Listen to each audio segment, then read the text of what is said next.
Okay, so good evening, guys.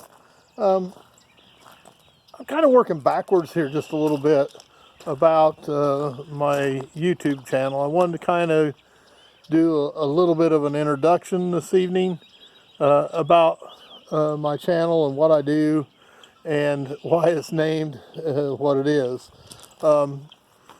Basically, guys, I'm on the edge of retirement, thinking about something to do. I enjoy watching some YouTube videos. Some of my favorite channels are Adventures Made from Scrap. I love that guy. He's out in Kansas doing stuff like that. And I really like to watch Mike the Scavenger.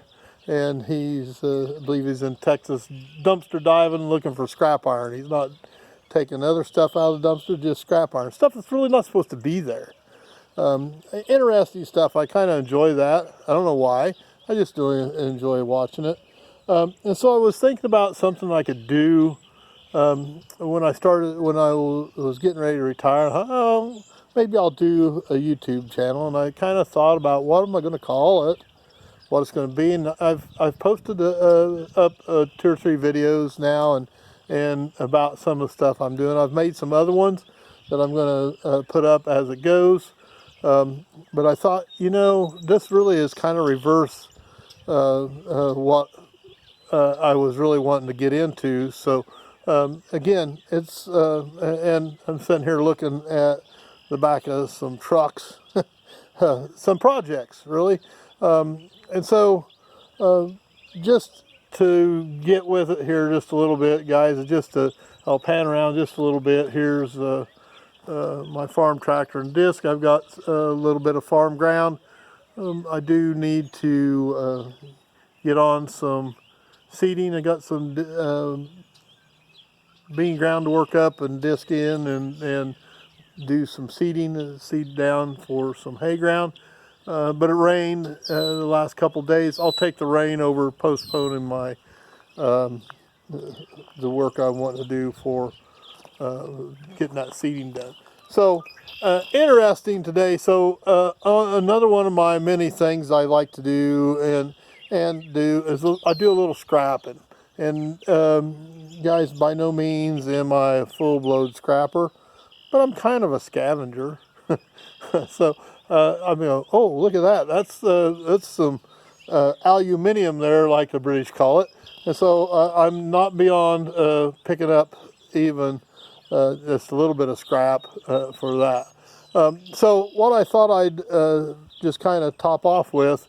Now, interestingly, this morning as I summoned through my phone, even before I got up this morning, there's a article on Google, I believe it was, that where the Japanese actually had taken and went into low Earth orbit looking for, trying to retrieve or at least get close to, I believe it was a booster section to one of their former rockets that they launched a satellite with. One of the problems is, guys, and there's gobs and gobs and gobs of space junk, it's called space junk, in low Earth orbit. And I'm thinking, laying there thinking, hey, that'd be kind of nice to go get all that stuff, wouldn't it? Some of that stuff would be worth a lot of money. I continued reading in the article, and he even was talking about where the Russians or Soviets had actually blew up one of their satellites, working with some defense stuff for shooting down other satellites. And they said there was literally hundreds of thousands of pieces from that still floating in space, from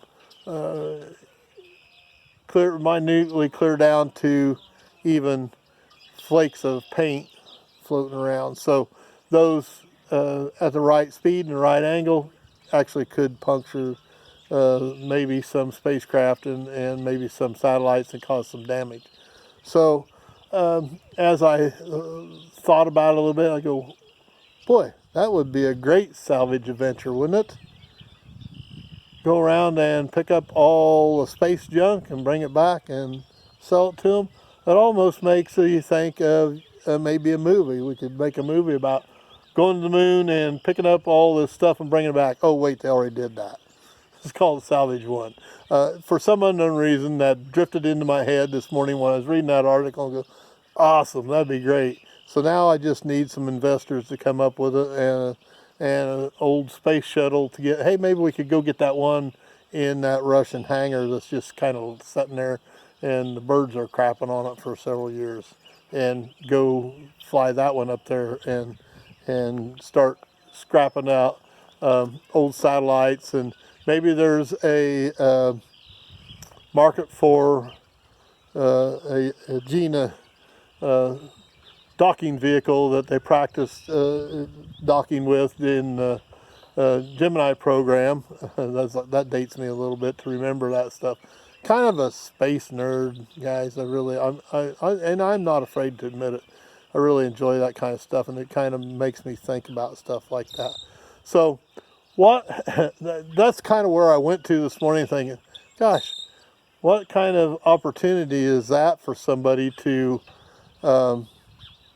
bring all that junk down, clean? And it's actually going to be a problem, guys, that when we're putting stuff in orbit and even farther, we have to go through this space junk. And actually they do track it. So it makes me, it just is an interesting thought, guys. And so then I actually blowed into that thought, and I actually had to watch the Salvage One movie this afternoon. It's pretty corny. But, you know, the idea is there. So talking about scrap, though, guys, I did do a little scrapping. One of my students come and help me today. Thanks, Christian. I had some radiators, some aluminum radiators that we take and saw the tanks off of. And so we've got some clean aluminum radiators. We got a brass or a copper radiator there, a couple copper heater cores, some evaporators, and then actually probably the top of the deal is going to be this copper heating coil that I've scrapped it. It's got a lot of copper tube in it, guys, and so it's going to, I don't know what this stuff is worth. Kind of, the price kind of fluctuates a little bit. Guys, it's not, you're not going to get rich doing this kind of stuff. I kind of like doing it. And then we had some disc brake rotors here, guys. These are some brake rotors from the boys over at college, and so I pick up the scrap from them. I'll take and like these radiators, clean it up and go sell it. And I'll split the money with them. It's for their Auto Tech Club, and it's a good way to get rid of the scrap and exercise everything that way. So anyway, I just thought I'd talk a little bit about that. Just a short introduction. I really hadn't done anything about some of my projects like I wanted to. One of these days I'll do a walkthrough of my shop, maybe even a whole video on the heating system. It's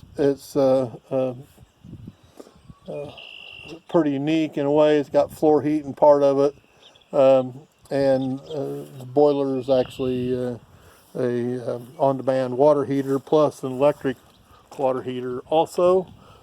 Just a little bit of walk around here. This is my old 77 Ford truck. I'll tell you, this is kind of interesting story here.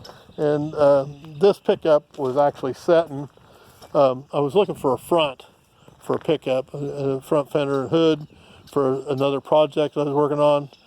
And I seen this truck sitting in the weeds and went, holy cow, well, what is that all about? So I rolled underneath of it, looked it over. Man, the cab mounts are so good. And there's a couple soft spots in the floor. I've patched them up a little. Nothing real, it didn't go into it real strenuous, but the motor was locked up in it. As normal, what happens to these is this seam here at the back of the hood, the gasket goes bad, and then it rains, and with especially these trucks with the 460 in it or the bigger air cleaner, it's just like a big funnel on the underneath side of that, and it catches the water, and the water runs right down to the bolt and the carburetor and goes right in the engine and locks it up. Especially if people don't know that that's what's going on. They're not aware of that. So I know this the 71 guys. This is a project that again another my 77 here is not much of a project. I'd really like to have it painted, but man, getting that done is like it's pretty hard to find somebody to do that for you too. In this particular area, anyways. So this 71 guys is 4-wheel drive. It's not too bad a shape. I know the truck is set for a while. I know the guy that had it, he used to run the Napa store. They did a lot of work to this truck. It was his father's truck. He bought it new in 71, his dad did, and so they had it the whole time. Guys, you all see I got a grill shell and stuff in the back already. I've kind of been digging some parts, and in all actuality, guys, here in the back of this 78 is a radiator support for 73 to 9 that will work in this truck. Needs with just a little bit of tweak. You got to drill a few extra holes, so it's going to be a lot easier finding one like this. And this radiator support's in really good shape. It's not rusted out at the bottom like some of them are. It's a little surface rust up on the top of the support, but I'm telling you that this is is pretty good shape. One of the things is also they did rebuild the motor in this, and it didn't have hardly any miles on it. The truck is set for 15 years. The motor's locked. This is 360, I know, but it had the whole deal done to it. I know the guy at the Napa dealer that did it. They had a machine shop. I know they went through the heads. I know they bored the block. I know everything was done up and up on it. It's really kind of bummed me that it was locked up. I want to get into it a little bit. Hopefully maybe I can salvage the heads for another project. I don't know. I've got a 360 I'm going to put in it. It's motor's got a lot of miles on it. Actually, I'm going to do something unique with this truck, and I'm going to put it on propane. I've done a little bit of propane stuff through the years.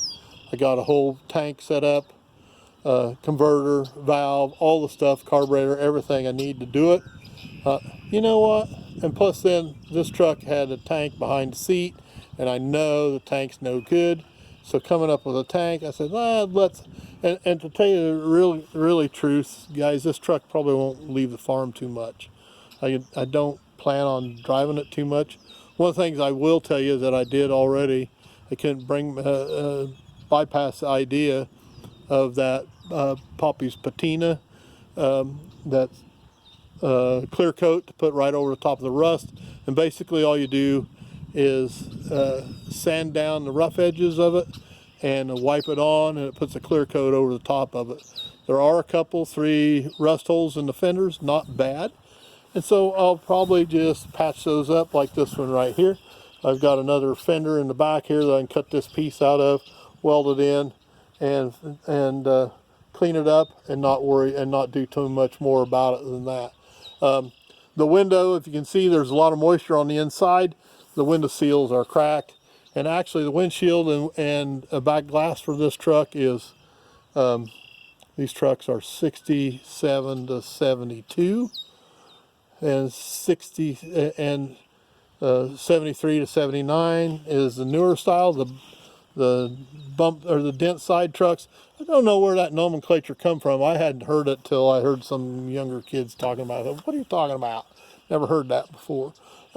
But anyway, these windshields and rubber strips will interchange between the two trucks. They're the same. So that's a plus too, because I have several of those dent side trucks, those 73 to 9 trucks around for parts and whatever. So if you notice, this has a lot of moisture in it. The windshield's not any good. I actually have a 69 that I drove years and years ago. Looking at it the other day, the dash pad's perfect in that truck, sitting in the pasture for years. And I went, what the heck, that thing is really good. So I'll put a dash pad out of it and put it in this truck. I'll clean it all up, washed it on the inside. It does have a couple of places. Normally, guys, what happens is above the windshield or above the back glass, a lot of times they'll get rusty there, and especially one that's been setting. And here's why: mice will make nests in there, and then they'll piss in the damn thing and rust it out. That's what happens.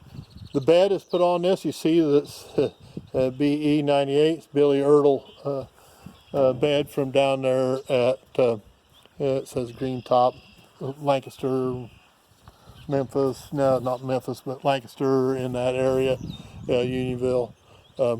Built the bed, put it on there. I'm going to pull it off, paint the frame, clean it up really good. The frame's in really good shape on this truck. That's one of the reasons why I went ahead and decided to do something with it. You see the cab corner's a little cheesy there. I'll probably put some patch on it.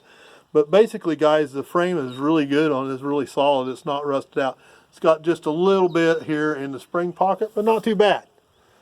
So basically, the truck hasn't been drove a lot when the weather was crappy. So that's kind of the gist to that deal. So I'll pull the bed off of this, fix the frame up again as far as just painting it and clean it up. I actually want to drive this truck a little bit. I may even take it as a survivor as far as the paint and stuff to maybe car show it a little bit. So I did stick a set of 916s on it that I had around here. It had a set of almost new white spokes on it. I put a new set of buckshot motors on those white spokes. I may put them back on this after a while, but I sure like the looks of these 900s on these trucks, especially the front wheel wells are filled up really good. I mean, tell you, these guys, these tires are like 60, no, they're 36 and a half, 37 inches. So they're pretty tall and skinny. My dad swore by them. They are a pretty good tire. The only thing that was better was the set of tires I have for this 78 was a set of those 850 or 750. No, they're 819 5s. That's what they are, 819 5s. And I actually got 4 of those Super All Traction Firestone directional, the new old stock for it. I had a pair on the front for a long time. I couldn't come up with any more. So I ended up buying a pair of Super Swampers to put on the back. 1250 16 5s, I think they were. And they were within an inch of the same height as the 19 5s. This little girl will go in the mud. This is a truck that I chore with. It does have a bale unroller bed on it. I believe it has a PCM. I believe this is also some Billy Ertl stuff that was built. It was down in Unionville anyway, with a bale unroller. It comes out and you can take it out, put it back in. It's a little pockmarked with rust, but it's a pretty decent old truck. One of the things was, guys, that I had a lot of work done to this pickup. It's got of course, it's got a 460 in this one. It was factory 400 351 truck originally. Somebody put a 460 in it. When I got it, it had the wrong flywheel in it because it shook. I knew that almost instantly when I started it up. I changed the flywheel out in it, did some work to it, and then the other thing is I put some hydraulics on it. It had the bale bed in it when I bought it. I bought it from a neighbor up here west. He'd done some chore, was feeding cattle with it and stuff, and it had the electric over hydraulic system in it. And if you fed more than a bale too, especially in the evening, when most of the time I had to do my chores at night after work, and so normally we'd have the lights on, and then by the time I got done feeding my like maybe the second bale of hay, it actually would dim the lights enough that when you were running the bale mover, that the seatbelt light would come on the dash, the red seatbelt light. And I thought, oh, I know that warning is low enough voltage that made that come on. So I'd have to sit there and run it with the headlights off for a while to charge the battery up. What I did, I put a belt-driven hydraulic pump on it, a set of valves in the back. Actually, the valves are behind the seat. And an electric switch, I use the PCM electric switch to activate the hydraulic valves. But and a year or so ago, I broke the frame in this truck. Basically, I had some wet wrap bales that were really, really heavy, and it come down, like the second or third one I picked up with it, it come down, and actually there's a hydraulic cylinder in the back that, and a mechanism that brings it over center when that bale come over center, and it dropped in the back of the bed of the truck. What had happened, it actually had pulled the threads off the nut inside the cylinder and stripped it out. Those bales are really extremely heavy. And in fact, so heavy that I had to buy a different skid loader to handle them. I had a Bobcat, can't remember the number of it, a 853, 863 maybe. It's a nice little machine. I really liked the Bobcat. It was a good machine. I liked the motor in it. I hadn't had any problems with that machine at all. It just wasn't heavy enough. I couldn't get those wet bales out of it. I never really ever weighed one, but I know when I had one of them on the back of this truck, it felt felt the same as, and had the weight on the overloads, and I know it felt exactly the same way as if I had 2 dry bales on it. So I'm pretty sure it was somewhere around 3,000 pounds with that. So what the heck's coming down the road? Huh. Motorhome.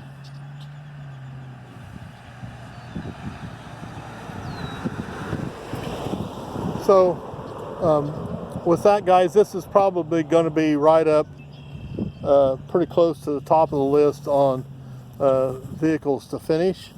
What I did when it did that, it broke the frame on it. The frame was a little rusty. It broke the frame, so what I ended up doing was, and to finish up that story, that I had so much work done to it, I didn't want to have to start over again. So I got a 456 gear in the front and the rear. I got a ratchet in the front axle. It's got a Detroit locker in the back. This thing will go, but I had so much and that hydraulic system done to it, I had so much work done to it when I broke the frame on it. I kind of patched it up and got by with it. So I think it's been a winter or so ago that I actually cut the frame. I took the bed off, cut the frame, and I stubbed another one to it. I cut it because I just had so much work done to it. Now I've got the frame stubbed back on there, welded on, and then I boxed it in on the inside. And I don't know, we can see it or not. Yeah, we can get underneath there, see, just a little bit. I actually put a bridge on the underneath side of it here, some square tubing, and a flat piece underneath that. So actually the frame's boxed in, it's not C-channel anymore. I boxed the open end of it in. So this thing will last me out for sure. So, but I still have to get some, it does start and run. I got to put the exhaust back on it, mount the bed to it. I want to build a hitch of some kind on it. One of the hitches that I want to use, probably going to make my own receiver hitch that will slide back and forth, somewhat like the Bimco style ag hitches that they make, only it'll be a receiver style, so you can change the receiver in and out of it and do it like that. Right now I've got the little Sizzler 750/16s on it. The front ones are the old dual bites. Man, they ain't made demo tires for a while either. I believe those tires were on the 73 Highboy that my dad had, and he passed away 20 years ago. So they were in the shed. I just put them on last fall or so when I moved this truck outside. So again, guys, 1001 projects, welcome to that. And then if you may notice here, there's a dozer blade. The rest of the dozer is in this shed behind that door. So has some serious issues. The motor runs good. The right, I believe it's right steering clutch is bad, and on the right side, right rear of the adjuster on the dead axle, it's actually sheared, the key on the dead axle, so it's not. It's one of them things that it was going to cost so much work and so much time and so much work to do it, to fix it. A younger me would have tackled the problem really good. The older me says, man, I am not in the mood to stand on my head and pull the steering clutches out of that thing and then bust the track on it and jack it up so you can get the sprocket out and do all that stuff, which is what you would have to do to be able to get that and change that adjusting ring and then replace the seal and check the bearing in the final drives of it. So as I already showed another video, this is what I did. I just actually bought another one. So I'm going to put this one back together, roll it outside. It will start and run. Hopefully I find somebody that's interested in buying it like it is. I did a little checking on scrap price, not so good on unprepared steel like that. You know, it's like, I think they said $100 a ton for that. You're crazy. I'm not going to give it away for that. So, worst comes to worst, I'll just sit here and pick it apart over time. If I can find, hopefully I can find somebody who wants some of the parts and just buy the whole thing like it is. So guys, I've went on with, looks like 26 minutes with that. Guys, just a little introduction here of my channel, about what I'm doing, what I want to do. Guys, it's called 1001 Projects. Guess what? I definitely got 1001 projects. So there's lots of stuff to do. Probably the next one I'm going to do is kind of a walkthrough through the shop, kind of show you some of my stuff going on in there, and we'll finish up with that. So we'll see you later, and have a good day.